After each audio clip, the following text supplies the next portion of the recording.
action nghe cũng nói ngay bích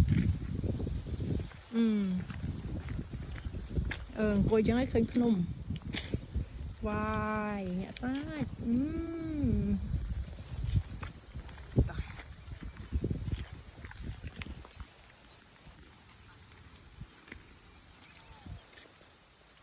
นี่ได้มาหลายถุงเป็นต่อ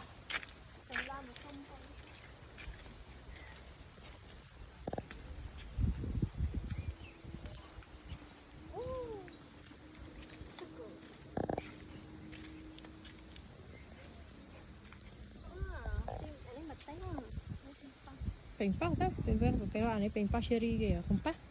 ป้าเกี่ยวอย่างđa tay trong núng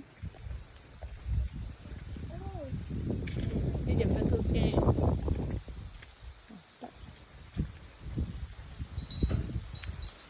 dần tên coi rồi coi dùng phật thăng coi gậy khoai đó coi chụp xương kẹo chụp keo